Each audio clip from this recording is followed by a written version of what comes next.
so this could be a chance for Oxygen to get some more points. But they've got to start well here, because OXG especially has been on fire recently. Yeah, you don't want a team like this to get into that confident mode. You want to remind them, hey, we're ranked above you for a reason. We're considered the team that's going to win for a reason. Oh my goodness, a disgusting dunk from Chaussette. Wow. Well, that's how you read a defensive clear. I mean, Flame actually tried to play that around him, thinking that Chaussette would just dodge straight forward, but Chaussette read that like a book and just slams it straight in the net. Perfect start for Oxygen, and I'd say Chaussette is probably the most swingy player in this team. When he's on, he's the best player in the world, as we've seen for most of last year. And when he's not, he kind of just disappears. You're like, where's Chaussette been? I haven't seen him hit the ball in a while. So really good start for Oxygen here. Yeah, looking good, coming out swinging. That's what we'd like to see here from this. You know, this week, for those that weren't here, we did have a chance to speak to Farah for just about 3 hours on like Wednesday night, and sort of hear about his career and about this current team and how they think about Rocket League. And these guys seem to be doing quite well as a team. They're really gelling. He said that spirits are very high. Obviously, they've been winning and doing well lately, so I think we're going to see good things out of them, besides maybe backboard clears. Yeah, besides that one in particular, Chaussette will try and forget about it, I guess. Go next, because that was pretty sloppy. Have I corrected the colors, by the way, guys? I realized that I had it the wrong way around, but I think I fixed it. Let me know in Twitch chat. Just type a 1 if you have it now correct. Are you 70% on UI? 75. 75. 75, okay. Yeah. So, yeah, everybody says it's right now. And remember that you can, if you want to see the player POV stream, hop over to Matt's channel. We get a mod posting that link in the chat. Also, I think the multi-command should work, but let me know in chat if that's working or not. Who are you watching for this game? I can't remember if I asked already. I'm losing my memory here. Sorry. Yeah, it's all good. I'm on Farrakhan right now. Okay. The man who talked for just a really long time that didn't feel like a long time the other day. I couldn't believe when I realized it was 3 hours. Come in all shy and like be quiet and stuff, and he's like, "Nah, here's all of my knowledge about Rocket League. By the way, I remember every game I was ever in and every point." Yeah, okay. He remembers every game pretty much that he's ever played, and every series and every moment in those series. So to be 23 again. I wonder if that's what it is, or is it just Farah things? You know, I don't know. You gotta respect this guy and his duo with Chaussette. You know, that is a long-lasting roster duo right there, and I think it's one of the ones that's not spoken about enough in Rocket League. We hear a lot about Ferry and K-Dop. We hear a lot about you know, Rizzo and J-Naps. We heard a lot about many other duos in the past, Garrett Justin, but Farah Chaussette are an ancient duo at this point, dating all the way back to Season 4, I believe, and they're still going strong. Yeah, are they the longest? Are they the longest? That's a good question. Octane.gg used to have a counter going. I don't know. I haven't looked at it, though. Yeah, who's the longest living Rocket League duo? The two players that have played for the longest in a 3v3 team. Again, Twitch chat analysts, we need your help here. Squishy Torment was probably the most recent one to be broken up. That was like a really long-standing one, right? Yeah, I think so. There's also, well, Gimmick and Torment is a long one. They go back to Muffin Man, DreamHack Atlanta, which is, I think, after. Is that after Season 4? No, that was before Season 4. So maybe that's a longer duo, actually, because Season 4 had Cloud9, which is after Muffin Man. Interesting, maybe. Rizzo J-Naps is also another really long one. Yep, true. So those two might be the longest standing duos. But is Farah Chaussette the oldest EU one, perhaps? I think it might be. Oh, that's another goal for Top Blokes, and this really did come out of nowhere because Chaussette and Farah were both closest to this ball. No one on Top Blokes anywhere near challenging it, but they just drop it down to Flame. This is really shoddy defense and midfield possession play by Oxygen. I was surprised to see that neither of them sort of pulled out of that play either. It wasn't like a super important ball. It wasn't like a ball in front of the net. You know, at that point, you expect to at least see, okay, fine, we both went up, happens, but you sort of expect to see somebody try to get out of the play, and it didn't really seem like that happened at all. So hopefully communication is on point today. It looked like the player flying in behind thought maybe their recovery would be fastest if they just kept going because there was a sidewall to fly onto. True. So maybe that was the line of thinking. Or maybe just thought that Chaussette was going to miss it for sure. That's you know? true, yeah. And he didn't even say anything because he just, I can tell he's going to miss it. Yeah, yeah. I mean, sometimes you can see very clearly when you're following up a teammate's play that they are going to miss the ball. The opposition might not know that. It's their angle on it.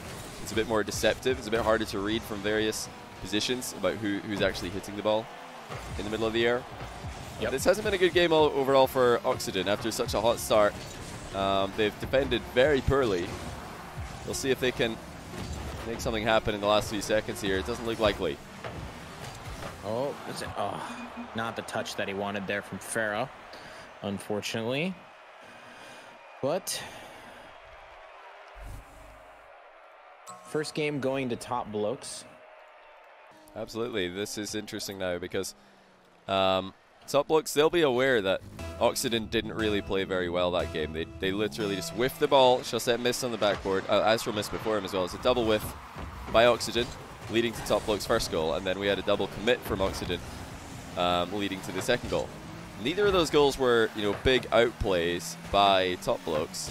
Ooh. Oh, that's fancy. Astral had Cassio's respect in that play. Cassio knew that Astral was going to do something. Good pressure by Oxygen early. And an open net for Chaussette. 1-0. Another early goal for Chaussette. So same story as game one. Astral's looking good right now. He's playing fast. He's playing creatively like he normally does. That was a great pass by him to Chaussette. We're on Chaussette cam, so we got to watch the ease at which that goal was scored by Chaussette. Astral doing a great job to take the other team out of the play, make it a bit easier for his teammate. Yeah, this is, last game was a wake-up call for Oxygen. That's not acceptable. Even if they got the win there, it wouldn't be acceptable. You shouldn't be conceding goals like that. But have they conceded another one? Yes, they have. Archie just kind of barrel rolls through the ball, and Chaussette was unable to get the clear. Awkward bounce, but still something you'd expect Oxygen to be able to deal with. I think he initially thought he was going to be able to get to the ball when it contacted the wall and decided to turn around and found himself quite out of position. Did he have a lot of boost or low boost in that position? He had enough boost for sure. Okay, so I don't remember exactly what it was, but I wasn't thinking, he's in trouble because he doesn't have enough boost. Yeah, that's curious. It's messy defense by Oxygen. Nice back pass by Cassio. Flame going to test Chaussette's back wall clear. This time he will catch it, but not a great touch. Astral follows up with a clean save to the top corner. I actually don't think Chaussette touched that ball, by the way, on the backboard. Oh, really? Yeah, it didn't look like it. If it did, it was like phantom sort of touch, An assist you get credit for, but you can't tell if it did anything on the replay, basically. Yeah. The little glitch. Your client telling you touched the ball, the server says, no, you didn't. You didn't hit that. Chaussette misses again. They really need to step it up here, Oxygen, if they're going to make a deep run today. But we've seen them step it up in the other grid tournaments, making grand finals and then making semi-finals. So they're looking for no less than that, I think. That's their minimum acceptable result these days, is making top 4 in Europe. Losing at Game 7 to Vitality, that happens. Last week, losing Game 7 to Triple Trouble in a grand final, that happens. But losing goals like they've lost to top Blokes in this series, that shouldn't happen. Definitely not, and especially for where these guys think that they are, or where they deserve to be in the rankings. A very confident team. That was another thing that we got out of that conversation with Farah, is just, they think of themselves highly. They think they're able to compete with the best of the best, and I think they consider themselves probably the #2 team in Europe, or at least top 3. Yeah, two or three. They told us, but they were able to beat BDS recently in the grid, so maybe top 2 in the grid. And they are still second place overall, behind Triple Trouble in the points, I believe. So it's an impressive points total, and these points are very relevant, remember. because especially for a team like Oxygen, who didn't even make top 16 in the first RLCSX regional. Like, if they don't make it, or they don't get enough regional points, they'll be relying on that grid seed to help them qualify for majors, and help them get into those big events that come later in the year. Oh, Giants are first. You're correct. That's absolutely right. Yeah, Giants are, I think, maybe the real team on the upswing right now. What a crazy win they had in last week's Ride Final against Vitality. Yeah, absolutely. Well, it looks like Oxygen is starting to put the pieces together a little bit, right? Still kind of a sloppy game from them right now. They're not looking in top form, but it does seem like they're improving within this game here. Yeah. So that's good news, and obviously the score is tied still, so yeah, you know, things could be going worse. Yeah, they had the one defensive mistake much earlier in the game, but now they have solidified. That was a good call off there, Farah. Yes. Says that he's got that Chaussette half flipping back onto the wall after hearing the call from Farah. That's exactly what you're talking about in the first game. You're surprised not to see that happen when they conceded the second goal in game 1. Yep. Man, Astral is just so fast off the wall. Basically, just any position, aerialing such a efficient flight path to the ball. It's so hard to beat him to the ball. Yeah, especially these awkward angles. Whenever it's a really awkward takeoff, you have to, you know, fly completely sideways off a wall. Astral's got it under control. Farah gonna try and get this ball into the middle now, but he's got no boost to work with. I think his initial plan was to bring Chaussette into the game, but they haven't been perfectly in sync so far. This is great dribbling by Chaussette, but Astral doesn't want to commit too early. Farah just absorbs the mid-air challenge. Top Blokes looking good here. This is a dangerous attack. Flame denied by Chaussette. He was trying to go for the flip reset. Fine. Final few seconds of regulation time. Oh, and it was a chance. A very real chance for Astral. Still very real. This is very much well, a potential blunder for Top Blokes. Astral didn't think they were going to miss that. Otherwise, it would have been wide open for him.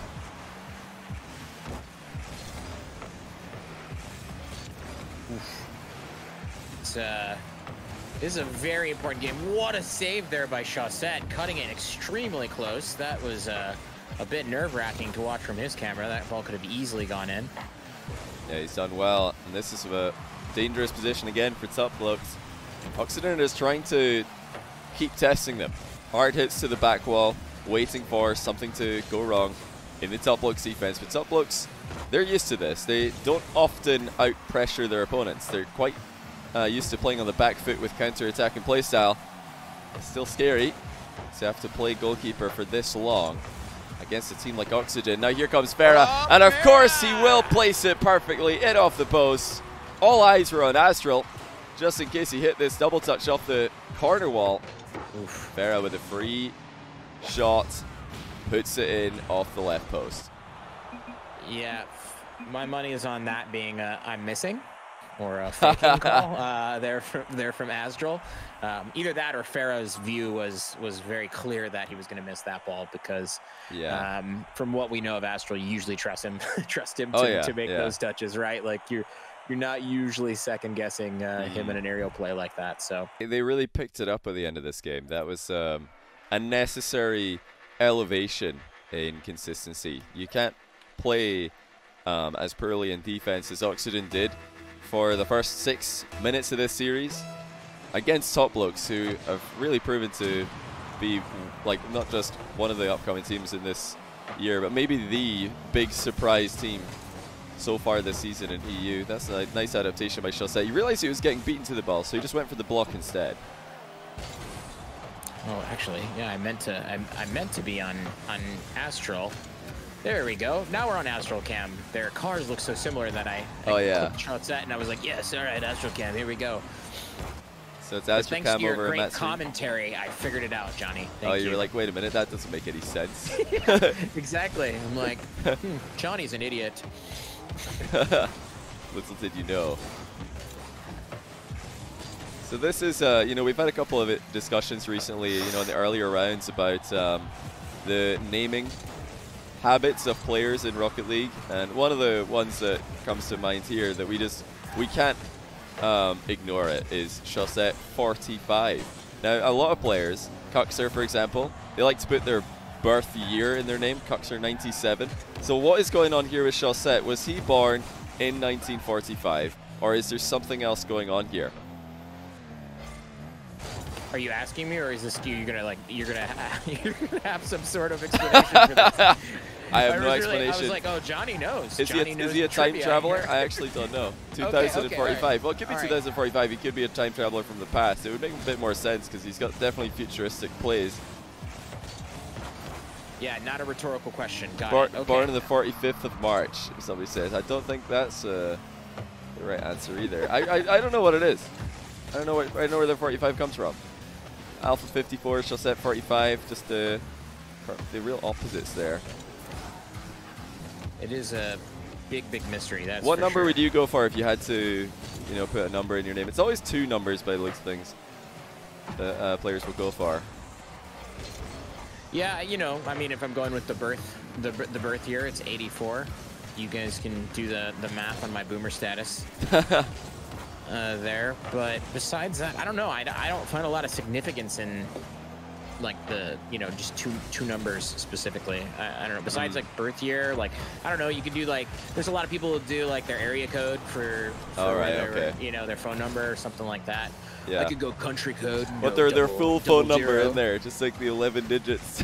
Yeah, that would be fun actually. That's a good call. Yeah, that would be an interesting one. See if any of your ranked opponents are going to phone you up and start flaming you for the games you've just played. I feel like the 2 numbers significance is because if you put 1 number in your name, then it's quite clear that you wanted that name, but somebody else had taken it, so you had to put a number on the end to get it. But if you go over 2 numbers, especially like a number like 45, they're like, okay, there's definitely not 44 people called Chaussette. He's done this for a reason. It looks a bit more on like intentional. I would guess there's a footballer that has the number 45. You know what I mean? That's actually a good shout. Who plays with the number 45? I'm not good enough at my knowledge of famous football numbers is nowhere near that. The difficulty here is the difficulty here as well is that in Europe you can be a fan of so many different teams. It could be like the national team. It could be a really different team. It's Mario Balotelli. That could be, that could definitely be it right there. That could be it. So Chaussette, a Balotelli fan. Well done, Matthew. See, this is why I asked you. It definitely wasn't rhetorical. I knew that you would be able to find this It's just, I think the tone in which you said it, I was like waiting, I was just waiting for you to finish. Like, oh, okay, what do we got here? It wasn't as actually inquisitive as like when we talked about the 1773 for OXG. Oh, yeah. Well, I mean, that one I obviously didn't know. I was like, come on, how am I going to know this? That was a Twitch chat detective who got that one figured out. We picked the best game ever to talk about this, by the way. It's 0-0 with 4 minutes gone. True. That's like the dream when you bring up a non-Rocket League topic that nobody scores. You could just keep on talking about numbers. Because when they score and you don't react well enough, then you look like a terrible caster. So exactly. This is helpful. This is perfect. Sure. 45 minutes to make a baguette. That's definitely not true. Not for Chaussette, anyway. Yeah, this guy makes spaghetti in his sleep in 30 minutes. 30 minutes of sleep during his power naps. I wonder, do you think Chaussette does nap? We had Arsenal last night was requesting a nap for if he could go to take a nap to Coach Chrome because they made it through obviously 2 wins in a row and they had I think a 1 hour break before the next game. He's saying, can I go take a nap mid-tournament, just a power nap? Did he do it? Because I would allow it for sure. I don't think he did it. That's a 20-minute power nap. That's good. Especially if you have a 60-minute break for sure. Yeah. Oh, I'm letting players nap. Double demo. Farah, absolute murderer out here. That was like we got a beautiful view on that one. It was just like sky, top down. Oh, beautiful pass. Oh, come on, Farah. Oxygen connection. Is there that much oxygen up here at this elevation? That's impressive stuff. Yeah, he's got the oxygen tanks packed with him whenever he flies up to those heights. But that was really just a perfect example of getting lucky as a caster. We've got a whole 5 minutes of no goals to talk about nonsense. And then, you know, Farah with the double demo in overtime. You just knew that something was about to go down. You're like, hey, hold on, Matt, we need to pay attention here. Yeah, looking good, looking good. We're going to go on to Archie Cam here. So we've made it through all of the Oxygen players. So if you guys are interested in seeing what Archie's got to say about this one-game lead. CJ says that he napped mid-DreamHack and it didn't work. So there you have it. Well, confirmed then it's never a good strategy. Personal anecdote, shut down the theory. We need to get more data. We need to ask more players, have they ever napped, and what effect did it have on their play? What result did they post immediately afterwards? Oh, that's a bit disappointing. Chaussette was definitely screaming for a pass there, but Farah, greedy as usual, shooting instead of passing. Come on, Farah. He actually did get an assist in the very last goal we saw, so that is not true. There we go. Farah with the run ahead of the ball. Chaussette just walks it in. He had a lot of faith that Farah was going to land that bump. He didn't go for a flick or anything. He's just like, yeah, that looks good to me. I'm just going to roll it on target. Bada bing, bada boom. Yeah, CJ says it doesn't work. No possibility that works. Yeah, he said he lost 3-1 to NRG. I mean, that really didn't work. Who loses to NRG?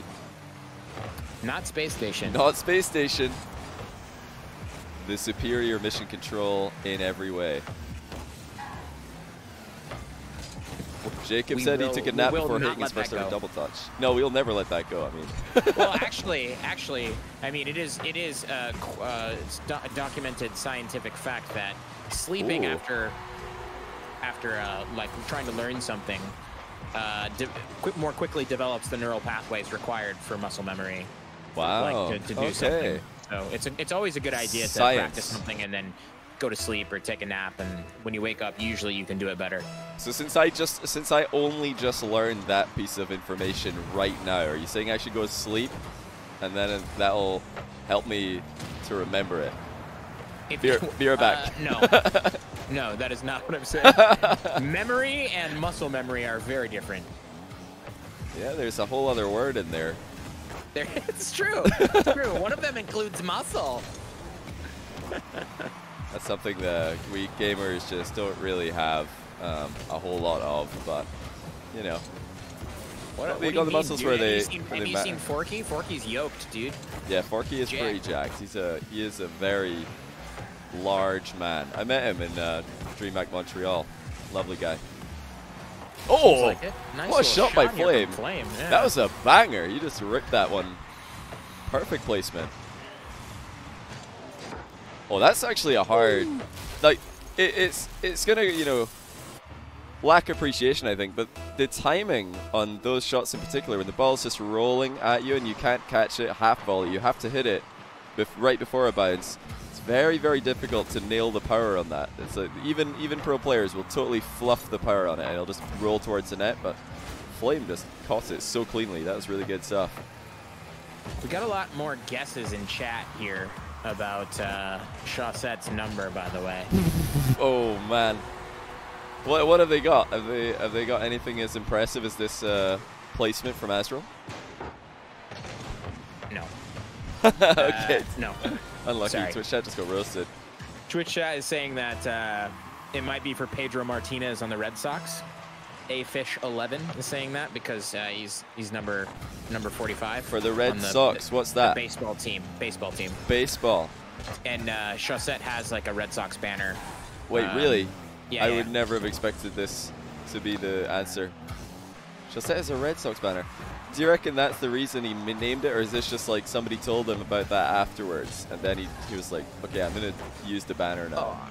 Well, the banner, I don't think is. I think the MLB partnership or licensing deal or whatever is pretty late in Rocket League's history, but I think maybe he was already a Red Sox fan and then found out he was able to apply it. I mean, there you go. So like that. People outside of America actually watch baseball. Oh, and in Japan's baseball is huge. I went to a baseball game in Japan. It was sick. Oh yeah.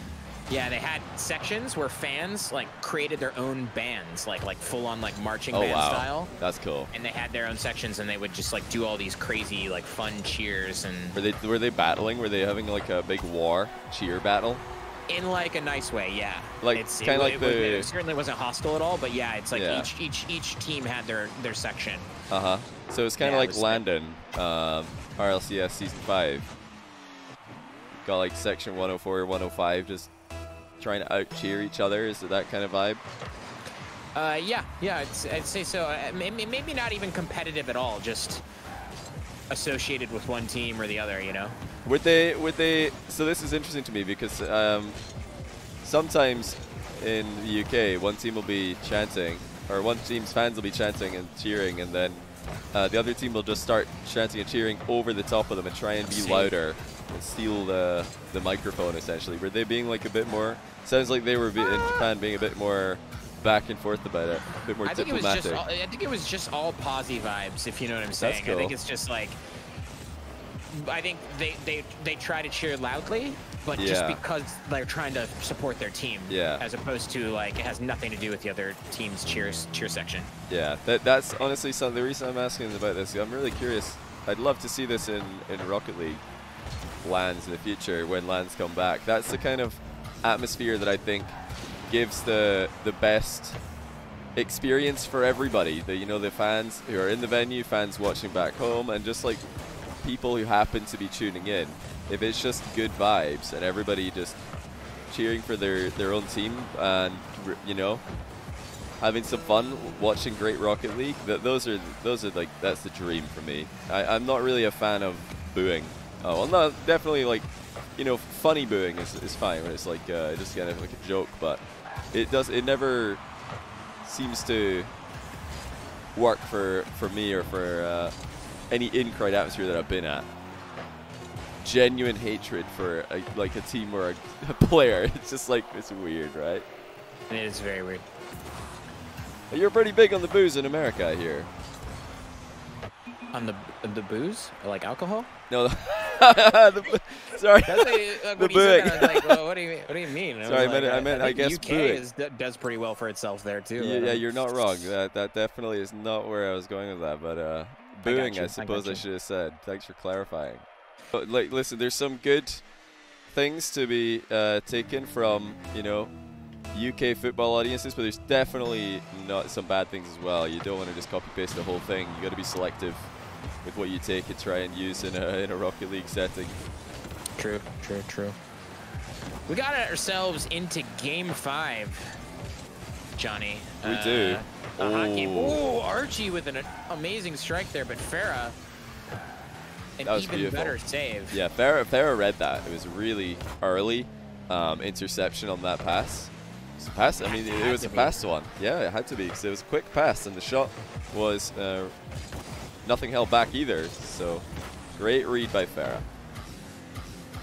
We're on flame cam for this one. I sort of, with Game 5 like this, I want to be on the oxygen side, the mission control side, but we're on flame cam right now. I guess we'll see how this goes. Yeah, Flame's he's a really exciting player. Archie's been stealing all the thunder recently, but Flame has some tricks up his sleeve as well. So does Cassio's. These guys all have some great mechanical ability, and they've just been unleashed. They all want to play that style where they're attacking. They don't like ground play, but they love to get the ball up in the air. Oh, wow. Cheeky. Archie sneaking the ball underneath or over one player there. Very low reset on it. Always got to watch out for this guy in particular. He's such a tricky player. Oh, wow. Speaking of tricky, Cassio, a couple of touches. Completely aerial focus game right now. I'm waiting for Chaussette to whip the ground play out, whip out the dribble. Definitely. Flame just finally getting some boost. Has sort of been boost starved in the back of the field this entire time. Oh, Cassio not the touch too he early. Wanted, I'm imagining. Yeah, he just got there a bit too early and couldn't get over the top of the ball. Well, at that point he decided I might as well backboard this, see if Flame can follow up, but definitely wasn't the initial plan. It was a shooting position for sure. Flame missing there, but not really consequential. That's a nice shot from Chaussette from the side here. I think the pressure is starting to weigh on top Blokes. Good job on Flame to clear that ball to the other end of the field. Give this team some breathing room. Wow, they've got to be careful. Top Blokes need to show a bit more respect to Astral's aerial speed when he's already up in the air before you've jumped. It's not even worth jumping. There's no point. You're just going to get beaten to the ball and be more irrelevant in the next play because of it. That's just a few clean wins for Astral, right up there next to the ceiling. The Top Blokes, for all for all that, they're, like I said, a team who prefer to play this aerial battle. So this is totally not a problem for them overall. They would rather do this than be defending 50-50s and dribbles non-stop. Man, chat has so many conspiracy theories about these numbers. I told you. It's getting a little concerning. I just opened up the can gear. Now everybody's going to go wild with it. So many. I think my favorite is that from There Will Be Bears is that Chaussette might be 4'5", 4 foot 5 inches. And so I think somebody said this in my chat as well. He's 4'5" and Alpha's 5'4". You know, having met both of them, that's a bit of an underestimation, I would say. Yeah, somebody said they're both from the same zip code, but it was like they're not the same number though. Yeah, so they're opposite, so it doesn't make any sense at all. So well, I remain confused. The 45 and the 54. You know, they play against each other a lot, so they were meant to be together. Well, I guess they were meant to be on opposite sides of the field. If they ever team up, they better have someone else with 2 numbers in their name as well. Better be Cuxer or somebody else with the 2 numbers. If you want to team up with Chaussette and Alpha in the future, you know what to do. Johnny, this is a good show match idea. It is, yeah. Is 45 really greater than 54? Numbers versus punctuation. People's real names, maybe. Like yeah. Like Marky has his real name. Yeah. For instance, or Mark by 8. Yeah, Fairy Peak has his real name. His name really is Mark. Yep. Fairy Peak for sure. There are a lot of real name Rocket League players. I like that. I mean, obviously I've gone that route. You've gone that route as well. True. First name is Smell. Man, I don't know how I didn't see that coming, but you did get me with that. Just repeating the same punchline over and over again. All right. Look at this, though. We find ourselves in overtime in Game 5. This is pretty hype. We better stop talking about stupid things. Otherwise we're going to get caught out very soon. Nah, we just knew it was another 0-0. We read the script. Game 3, Game 5, just no goals for the entire thing. We could just go off topic. And now overtime starts. We need to focus because this is where things happen. Archie's shot was too slow. Flame misses, ran out of boost. Astral going to be first to this one. Decides to shoot low, switches it up. Instead of going for the backboard, he went for the shot on target, but Archie was ready for it. Really good play by him, having the coverage of both. Oh, what a touch that is by Chaussette, catching it on the back wall. Can't tell if Flame just had a feels backflip, man, or if he was just trying to, trying to react to the play and decided not to go up. Ooh, Archie. Oh, Archie. Oh! There it is. Oh. That's a fumbly wumbly right there. Whoa. How did the fact that Archie got the save after completely dumping the ball on their own goal line. GG's question mark says Flame. GG's exclamation mark for Farah. It's because Chaussette put GG's asterisk. What's going on here? Is there beef? Is there some beef we don't know about between Oxygen and Top Blokes? I don't think so. I think that Flame's just messing around with. He's wondering why Farah put the exclamation mark there. Oh, right. I just talking about Farah initially. Yeah, I don't think Farah's got beef with any of these guys. Really.